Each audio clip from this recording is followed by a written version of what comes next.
So let's do this. Hello, everyone. Welcome to our Horizen Weekly Insider number 79. Today is March 15, and happy Monday to you all. We are live now on Discord, and as you know, this call will also be available for you to check out later in our Horizen podcast, as well as in our YouTube channel. Please remember to be asking your questions on Menti while this call is happening so we can have our regular Q&A session at the end. Without further ado, I'll pass the word now to Alberto to give us the engineering updates. Alberto, please. Yes, thank you, Angie. And as usual, we start with Zandi. In preparation for the next Zandi release that is named 2.0.23, we reviewed and approved 6 different pull requests, and among them there is also the pull request about the reindex improvements that, if you remember, we have announced to have completed some improvements for the reindex process that also affect the syncing phase. So just to remember, we passed from 3.5 days for syncing from scratch to around 12 hours. So this will be part of the next Zandi release. Let's switch to Zendu, and in particular, the last week we performed the final code review of the customizable certificate fields part. And some changes were requested, and those are being completed.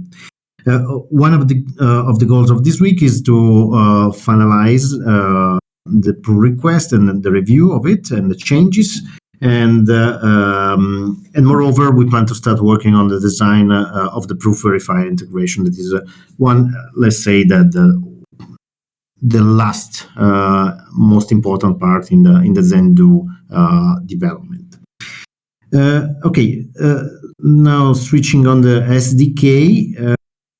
Last week we were able to start working on another item that is the main chain block parsing update. So what is that?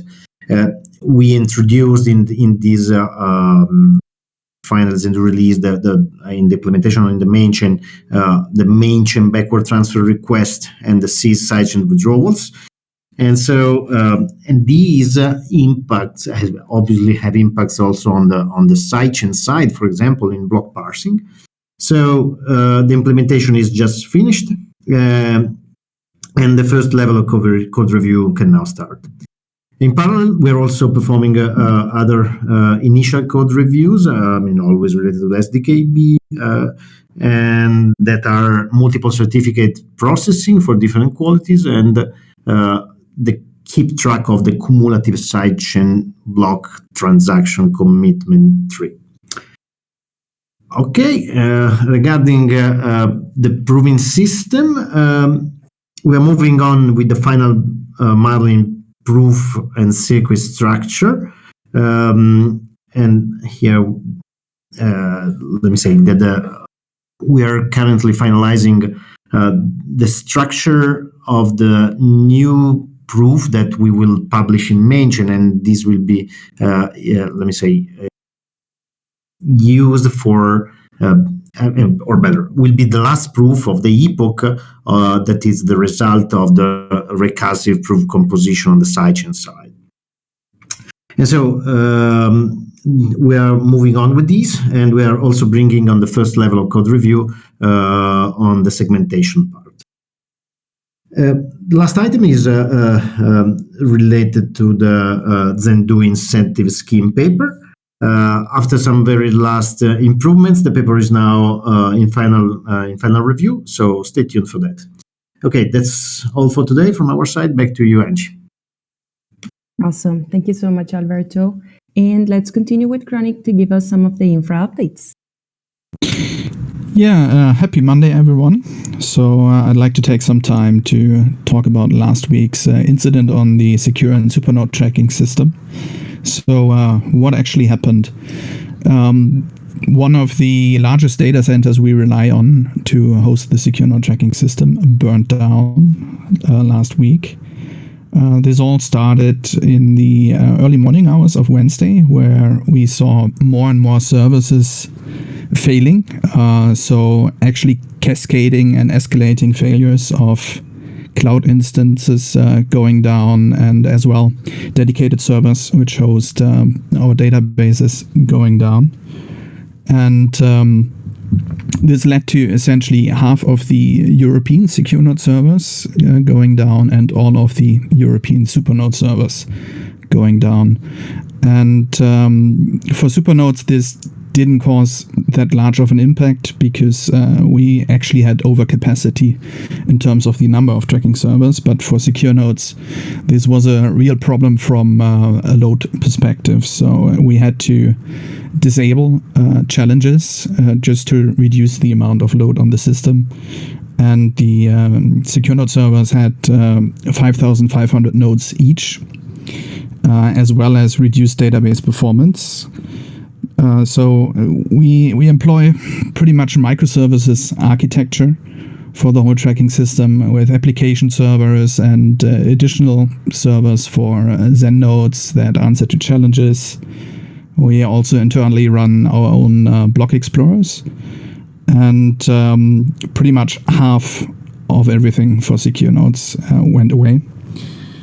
But luckily, and also because we planned for this, the databases are distributed over 3 data centers.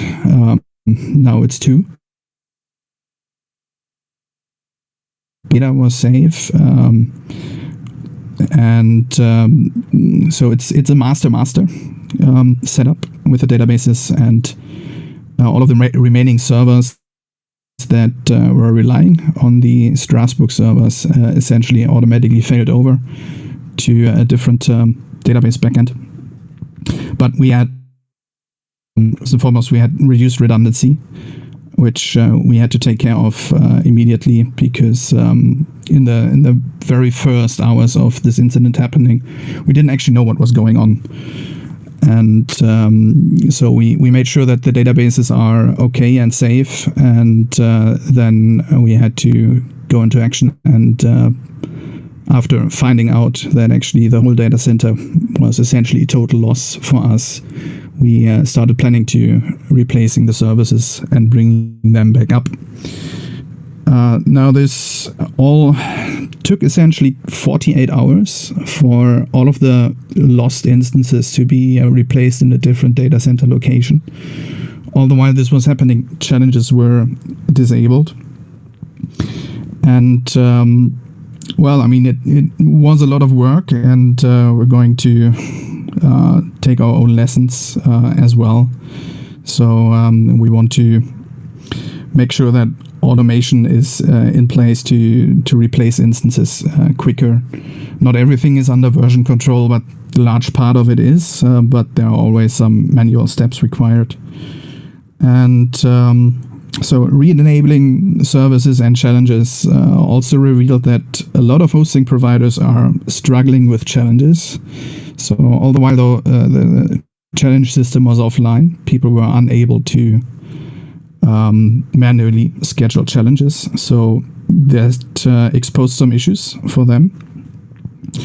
And we also retired some of the supernode servers just because we had that overcapacity and didn't want to cause extra work by essentially recreating instances which are not needed. Yeah, so I'm actually, well, not happy that this happened, but happy that the system stayed up and running. And you never plan for the worst, well, you always plan for the worst case to happen, but you never actually expect it to happen. So we essentially had to go through our whole disaster recovery procedure under a lot of stress, but in the end it all worked out. And I'll leave you all with a couple of pictures.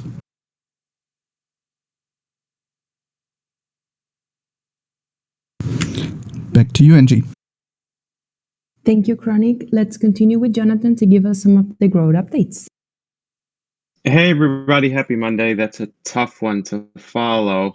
nothing as interesting happening here as a whole disaster recovery and a whole facility burning down. But on my end, we're working on rebuilding the website using React, which is a new framework. I just got the first preview today, and it's looking very fast, very sleek. There's still a lot of work to be done, but even in the early stages, I'm already seeing really good benefits. In terms of the community hub, we saw a really big spike yesterday, and we're also seeing really big spikes around our big announcements. So we saw a spike around the STZen announcement and around the IOTA announcement. And so basically that's showing us that people are reading the news and then somehow finding the community hub and then getting funneled into the Zen ecosystem through the hub. So it's great that we have a good place to collect people so that they can learn more about us and what we do. Also, as I mentioned, we're building a HODL bonus for STZen into the community hub. Alan has been doing a really great job, and this week we're going to be testing the API calls that are needed to make that the bonus system work. That's it for me. Thanks. Back to you, Angie.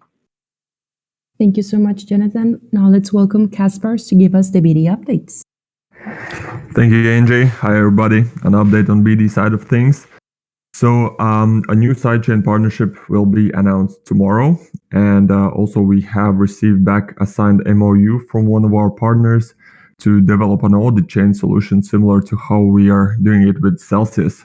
So this is just one vertical that we are exploring and gradually developing, and where we will be carving out a niche in the near future to onboard other partners and leads. The other thing I want to talk about is that we're continuing our work on the State Zen or STZen public launch. So this is the wrapped ERC20 token that we announced last week that also Johnson spoke about. So this public launch is expected at the end of March, and the potential date for us announcing this is March 30th, so 2 weeks from now. When this happens, you will be able to acquire staked Zen on SushiSwap, earn node staking rewards whilst holding the STZen token, and participate in Ethereum's DeFi and liquidity pools to earn extra rewards. As you might have seen, there's a community giveaway that was launched last Friday. This is ongoing for 14 more days, where people are encouraged to learn more about STZen and can also earn prizes doing that.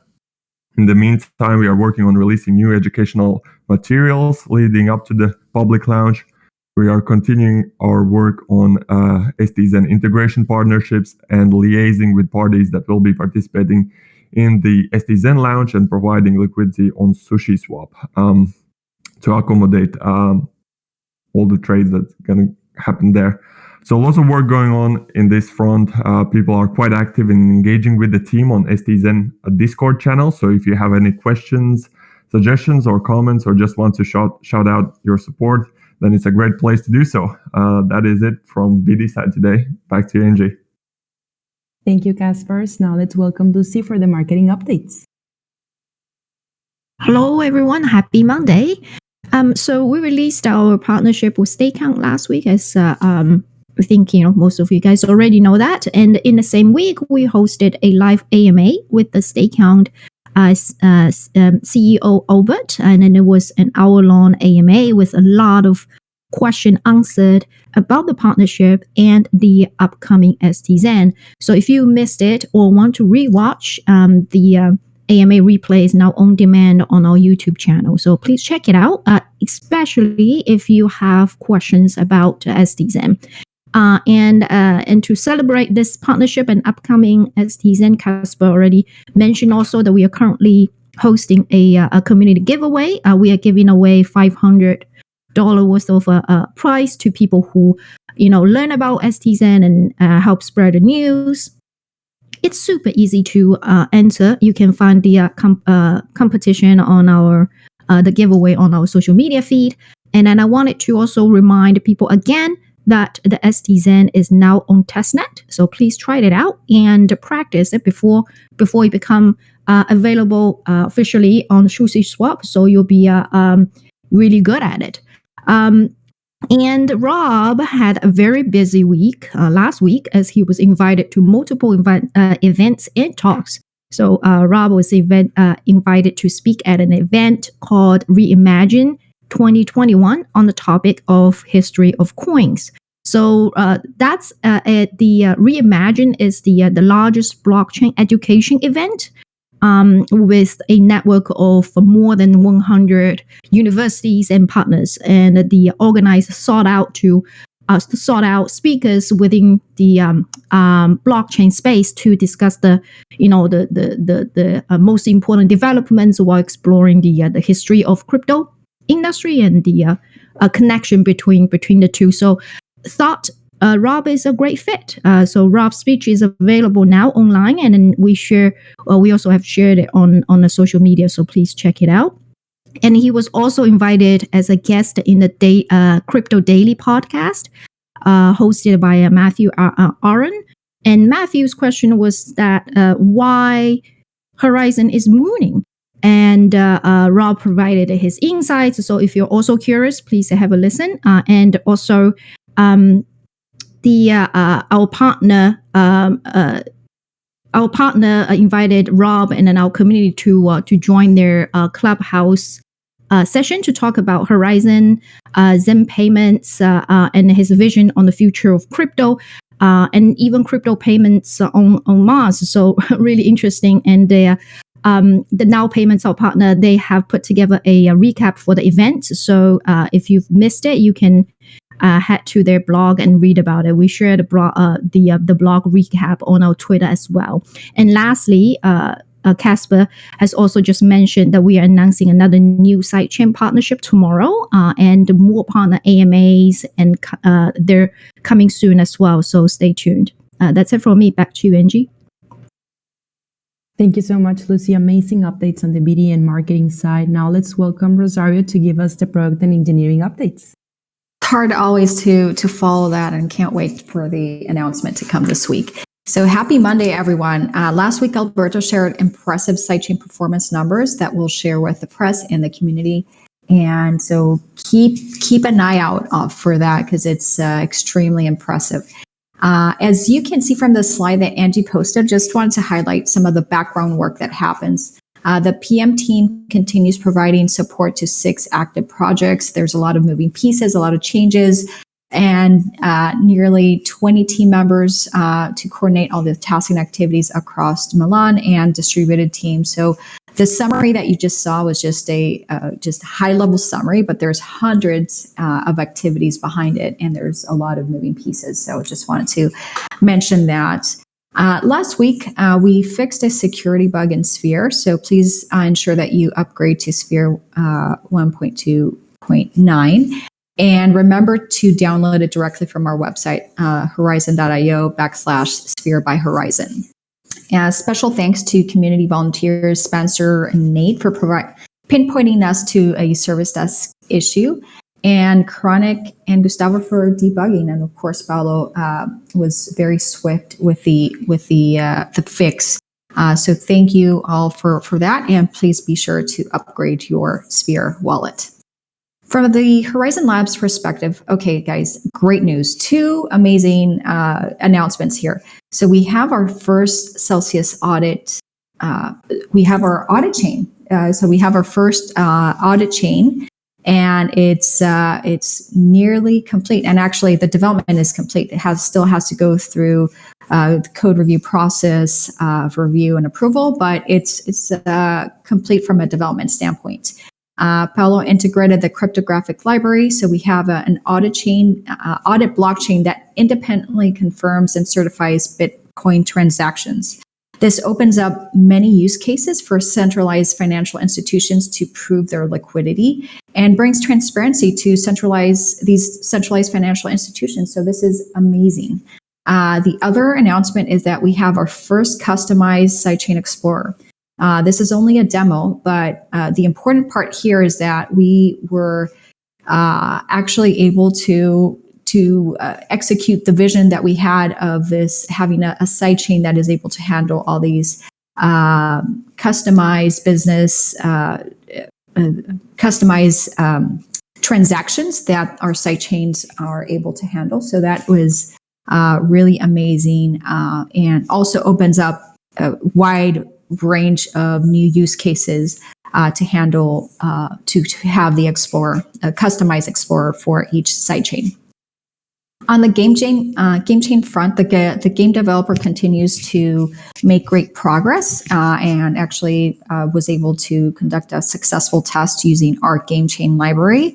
And now they're continue to working on their end, on the network end. And lastly, we began working sessions with the IOTA team and identified the first phase of our collaboration. And we will be continue to, it'll be a several phase approach, just the same as Celsius, so that we could have tractable pieces along the way. And the next phase will, we have not identified yet, but it'll likely be an IoT use case. That's it for now. Thank you. Thank you, Rosario. And now let's welcome Rob for the final part and Q&A session. Wow. Okay. This is tough to follow because there's just so much going on, and I have the easy job of recapping most of it. So first of all, a huge thank you and congratulations to Chronic and the Infra team for setting up a robust infrastructure so it didn't fail with the big OVH issues that were going on that you heard a bit about. This is a really big deal to be able to weather these types of storms, and I bet most of the community didn't even realize there was anything going on. All right, so that's how professional the team is. Congrats, guys, and keep up the good work.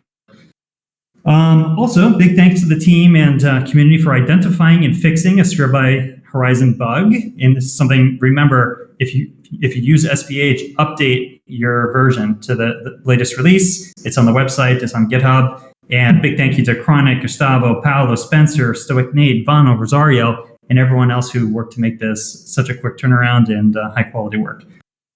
And thank you to community member Ryan for asking such great questions on the impromptu Clubhouse session that Lucy mentioned. That was a lot of fun. Actually, I was invited into Clubhouse some weeks ago, and I just couldn't really figure out a good way for me to use it. And I was really happy to see that the Now Payments team, our partners on the payments side, put together a Horizen Clubhouse event. And I saw it on Twitter, just joined impromptu. And Ryan and some other people that were there just asked us fantastic questions. So anyway, let's see what else. On the development side, and I'm not going to repeat the details here, but guys, check out Angie posts a really nice summary of ETCs, estimates to complete, on the major engineering tasks to get Zandi to mainnet. And you see there's significant work being done, and we're continuing to burn down on really, really big engineering deliverables. The main chain performance improvement on syncing is, I don't know how many people sync full nodes, but it was a pain in the butt in the past. Really happy to see that sync time significantly improved. That's really cool. And we're down to the last major Zandi component on that delivery. So much work has been done. Had a huge delivery of code and code that was passed through the code review cycle. And now we're down to kind of the last elements of Zandi. And then, of course, there were supporting things like the proving system, SDKB, as we call it. You can see everything annotated there in the slide that Angie shared, but just continuous progress, which we like to see, and some big leaps forward. Reminder, if you guys need it, that we're pressing forward with the STZen launch. Not we, but our partner Stakehound is pressing forward with the STZen launch, currently on Sushi Testnet, so check it out. I think Vano posted a link here in Discord. Stay tuned for the actual listing on Sushi. It is forthcoming. And if you want to hear more details, you can listen to last week's Weekly Insider, where I did a special session on why this is such a big deal for us as an ecosystem. So you can check those details there. And then Albert, the CEO of Stakehound, did a really, really good AMA with me last week as well. If you want just more of the mechanics of how this relationship is going to work, how Stakehound does works with partners on the custody side for Zen, how they issue STZen, what is a rebasing token out there, which STZen is, and so forth. So it's really good, insightful. Check it out if you haven't yet and you want to learn more about the STZen product. As Rosario said, our product team continues making big progress with partners. amazing that Celsius phase 1 blockchain work is complete. And by complete, I mean for its draft complete. Still needs to go through the code review process, find fix any issues that come out of code review and testing. But it's just nice to see. We talked about this idea of a blockchain factory some months ago when we stood up this product team. And I just love the fact that we have blockchains coming out of the other end of that blockchain factory. And I say that's sort of, as a lofty target, that we have this blockchain factory being able to do things like spinning out a lot of different blockchain products. And it starts with the first one. And we chose probably the most important first one to focus our resources on with our partner, Celsius Network. And it's just a really cool product. And it's nice to see that we have just the first phase of this delivery actually complete. Game Chain is going to be a really cool use case. It's great, again, that the product team has been able to power through their draft work on it. So the blockchain piece is done, at least the preliminary parts to, now it's handed over to the game developer and their team for the Unity integration and then actually launching this thing. But still, again, blockchain factory and being able to get these things done.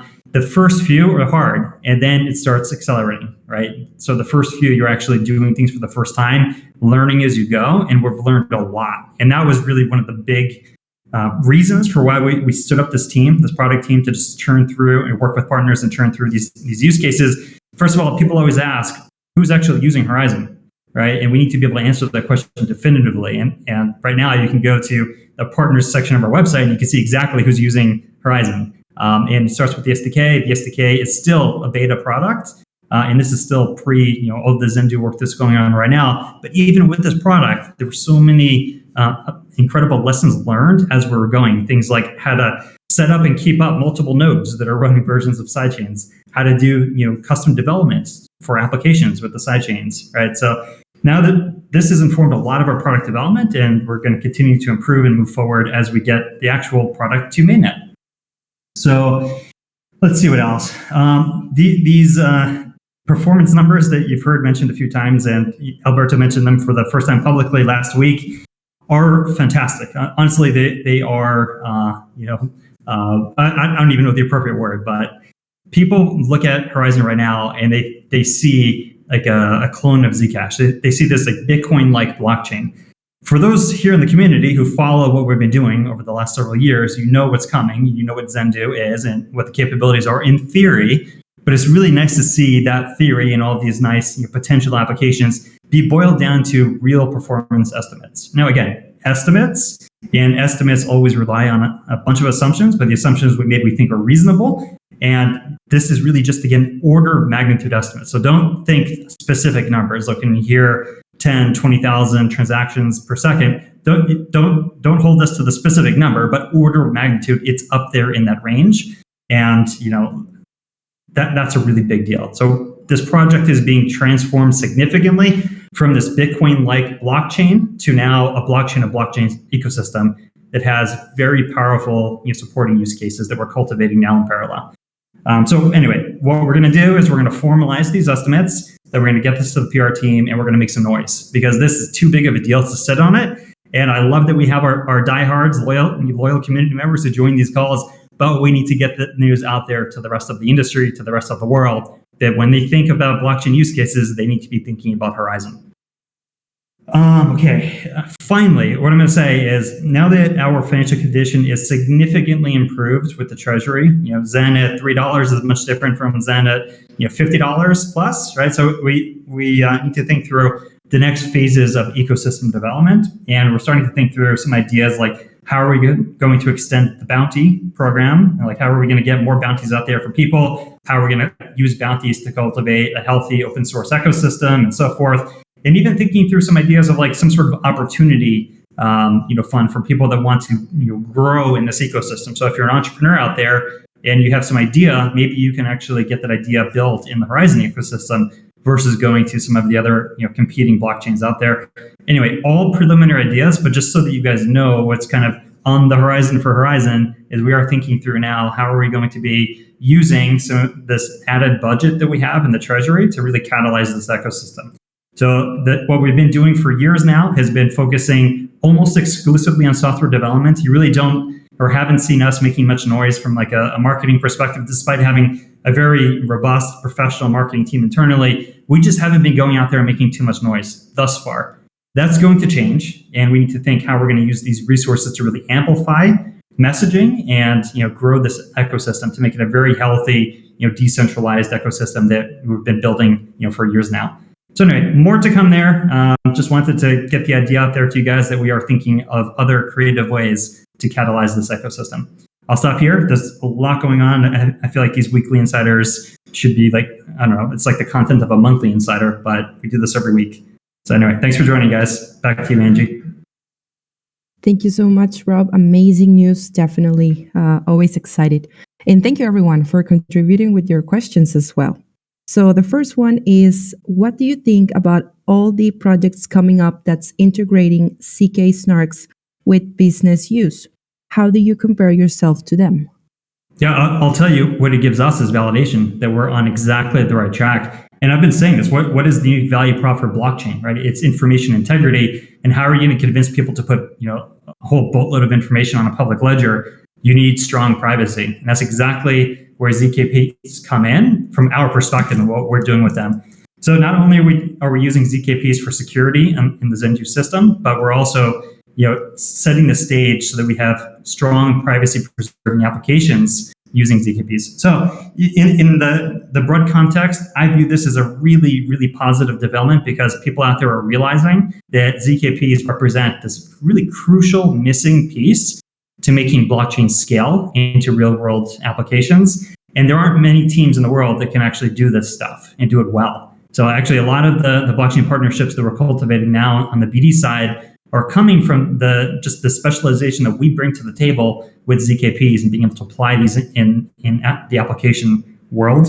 So I think it's a great thing. I want to see more competitors because that just raises more people's awareness to how important the sector is to the industry. And right now it's just far too much of a blue ocean type of strategic environment where we don't need to fear competitors. We want more competition. Thank you, Rob. The second question is NFTs on Horizen. I knew this question is going to come, and I know it's going to keep on coming. So definitely something that we're interested in. We have one potentially really interesting partnership that's being cultivated right now, where it would be potentially working with a big system integrator on if this works out, like a museum type of use case, and the museum has a variety of artwork that they're looking to go digital and looking to enter the space. So we'll see. My preference from a strategy perspective is always to partner with the right people in areas that we don't yet have expertise on, and then to go to market together. And that's exactly the approach we're looking at right now. Now, again, this is all predicated on us getting Zendu to mainnet. So that's where the focus is. That's where our focus has to continue to remain until we actually get this stuff out there. But in parallel, we are, working with the product team on specific use cases, and this would be one of those that we all know is very important, and it's definitely on our radar. Awesome. And the third and final question is, still on track for Zendu mainnet this year? Absolutely, 100%. Very much on track, and hopefully the big deliveries that you hear about here every week paint the picture that we're very much on track. Team's doing a fantastic job. We have great control of the project, and honestly couldn't be happier with it. I guess that's a wrap up. Thank you, everyone, for contributing with your questions and for being here on our weekly insider. Remember, we do this every Monday to give you the latest Horizen updates. Have a great week, y'all. Bye-bye.